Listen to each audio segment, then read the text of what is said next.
Justin Braun, lane 4, he's going for the triple. Justin Braun on his outside. Steve McElroy flipping the roof. Justin Braun. It's sweet. This is all.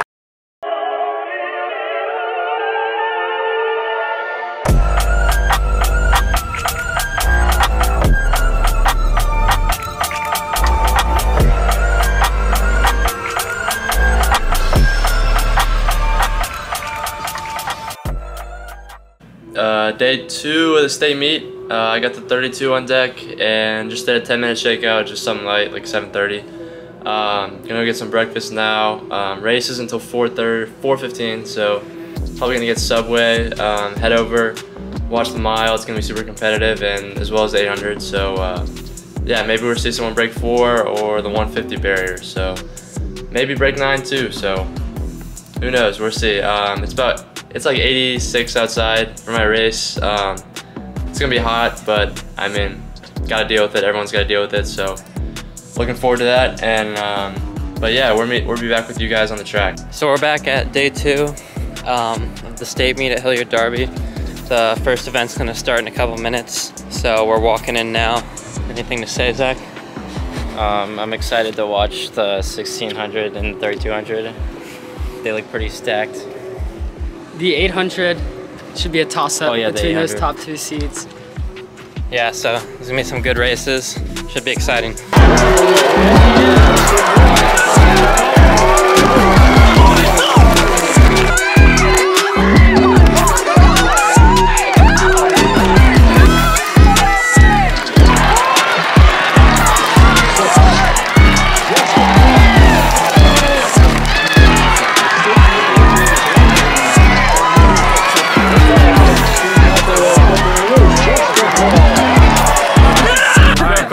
So, Kiefer, you just got 7th place in the 1600 at state. Yes, how are you feeling after that race? Pretty good, pretty good. It was a good effort. I think I definitely could have placed higher, done better, but I'm pretty excited with the finish today. Yeah, so what was sort of going through your head? I know Mountain put in a big surge after 400 meters, yeah. So what was the attitude when that happened? Well, so going into my head, I thought he may have ran at like the regional meet where it was kind of just like sit back, let the race go, and then kind of take the last 2 laps, and he did not do that. And so my plan just kind of like went out the door, and so I was kind of just by myself, just trying to work my way through the pack. Okay, so did you sort of save for a move the last 400? Or? Yeah, it was kind of like I was stuck behind this pack, and I was like, I'll just wait for 400, and hopefully I have a kick, and like I'll just be able to pass some of the back stretch and the home stretch going in. Yeah, and how did you feel handling that heat today? Do you think it affected times, or?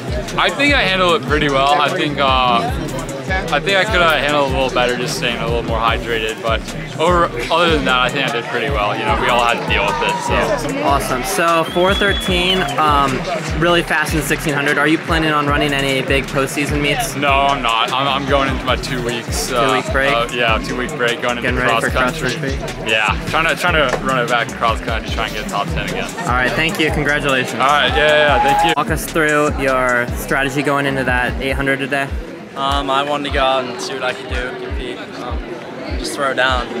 Yeah, so sort of on the backstretch towards 600, Justus tried to make a move around you. Did you try to just hold him off on the backstretch? Yeah, that's what I was trying to do. He really scared me over there. I had no idea what was going to go down from there on out. Yeah, so how do you think the heat affected you today? This heat sucks. I almost passed out after that. You almost passed out? Yeah, because I didn't have any water. My mouth's all dry. No, it felt. Yeah, so 149, that's a PR for you. You also have had several PRs this outdoor season. What do you think has contributed most to your big jump this outdoor season? I don't know. Just, okay. I'll leave that up to my coach. All right. And then finally, you currently are ranked right behind Hobbs Kessler in the national rankings. Do you think you could take Hobbs in a 800 right now? I don't know. No idea. I mean, I hope so. Alex Justus, he just finished 2nd in the 800 with a 151. I think that was a small PR for you, so Do you know what the time was? I haven't actually heard.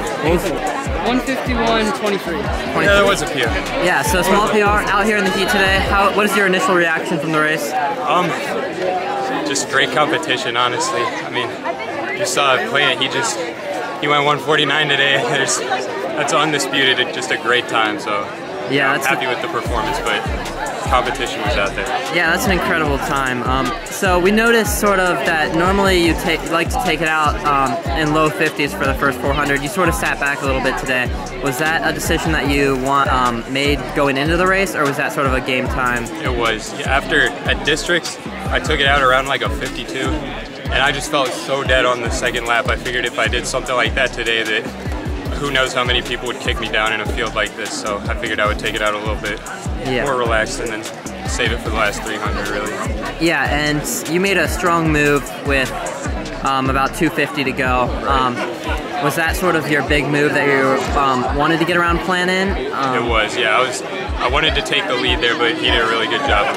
He held me off until we got to the turn, and then I didn't want to try to pass him on the turn. I wanted to wait till the straightaway, and he never let up. He ran a great race.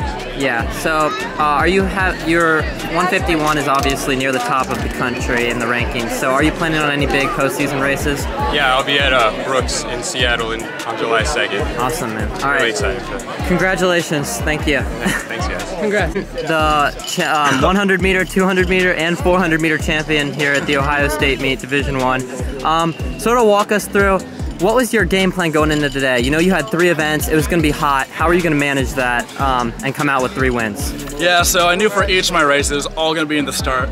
Less as much in the 400 because I trusted my top end just to maintain through the entire race. But for the 100 or 200, that first 10 meters is going to be crucial for the entire thing. And I'm really glad I was able to go out, execute that. Really happy with how my short sprints turned out, and even happy with my 400. I could have done some work on the backstretch, would have set me up for a better position to finish harder, you know, with that wind, which it's died down since then, which sucks because I was really hoping for that 45. Yeah. But, you know, I'm really glad with the outcome today. It was sweet. Yeah, so you tripled today. Can you just go into, we know you're a 400 guy. Is the 100 growing on you? We've seen you race a couple 100s this year. You've looked really strong. What do you think is going to be your focus going into the future? Developing the 400 is definitely focusing on the speed aspect of it.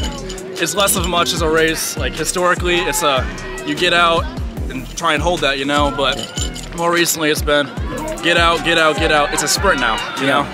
So I think developing my 100 has really helped my race overall, and has set me up to be in a really good position going into the rest of the summer, to where it's less focusing as much on speed and more on my fitness and get into that lactic acid work, which is some fast times, you know? Yeah, so you had big competition here, mainly in Corbin Martino. You knew who was going to be good. How do you deal with that mentally, preparing for the competition? I mean, once again, it just comes down to that speed, you know? Yeah. I knew I'm faster and stronger than a lot of these guys, and you know, because the competition is so prevalent, I think that's why this triple is so special to me, you know? Yeah. This year sucks for everybody. I'm glad we're all here. I'm glad I can do this with some fast times, but it's a really special feeling. Yeah. One more question. We had this whole year, last track season canceled. What did you do last year that put you in the position for this year? Just lifted. Lifted? Ran, you know, just sprinter stuff. Nothing Consistency? Crazy. Consistency is key. You know, in any aspect of track, it's just consistency, hard work, just fantastic. You know? Yeah, and do you have any more meets coming up? Yeah, I'll be at the Brooks PR Invitational and then Junior Olympics. I'm really saving for next year. It's gonna be big stuff. I'm excited. All right, thank you, man. Finished the 2 mile here, 3rd place finish. How did you feel about, 2nd place finish? Yes. Oh, my bad. PR too. 2nd place finish. How do you feel about that race? Oh, it's a dream come true to even be up on the podium after a short cross-country season because I broke my ankle.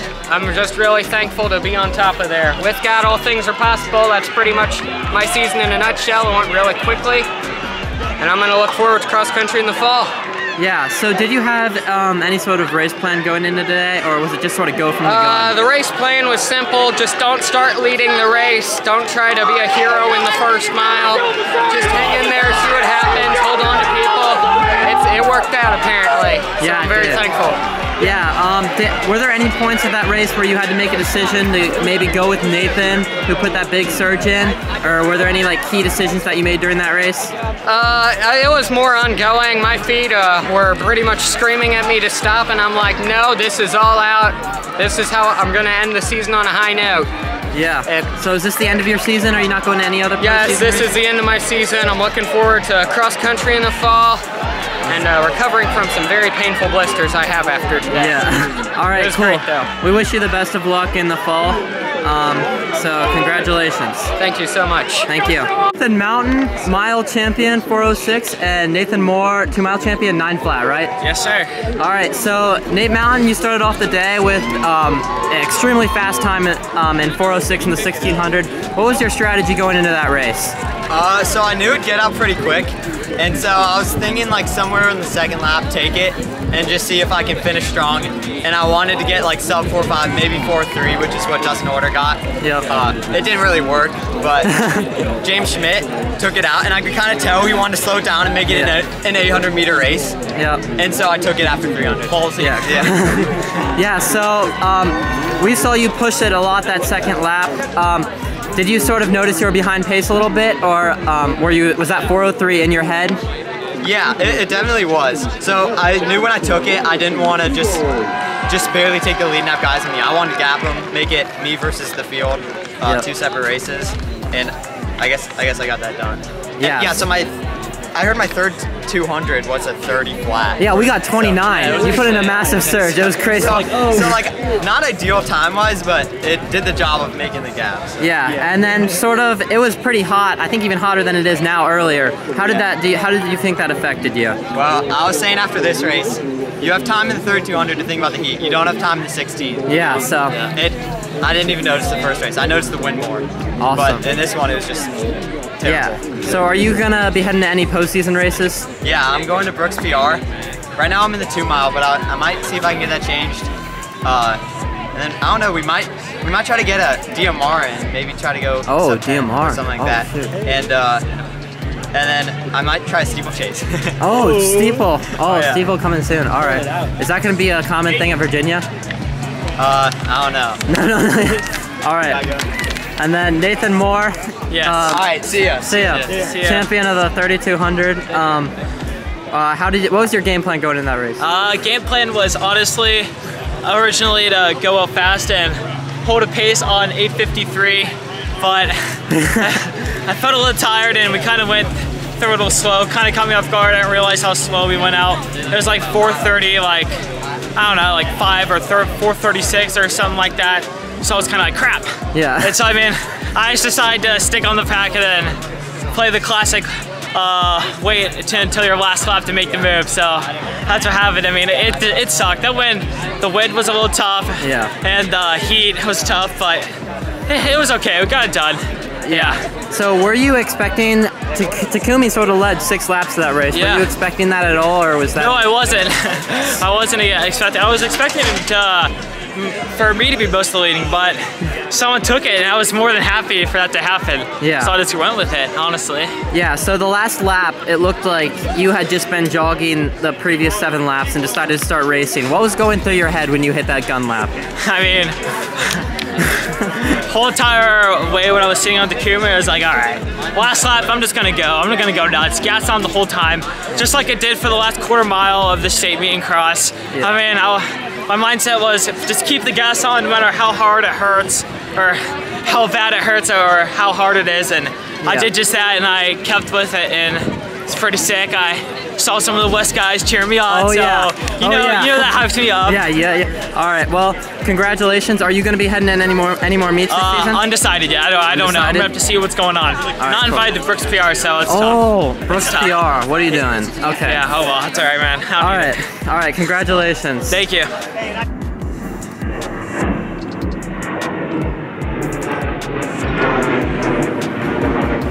Pulled up to Jesse Owens Stadium where the race was supposed to be. Race definitely did not go to plan, but we'll be back, I guess. We'll be back. Not in high school, but yeah, Zach, anything else you gotta add? No? Well, that's a wrap to day 2 of States. Bye.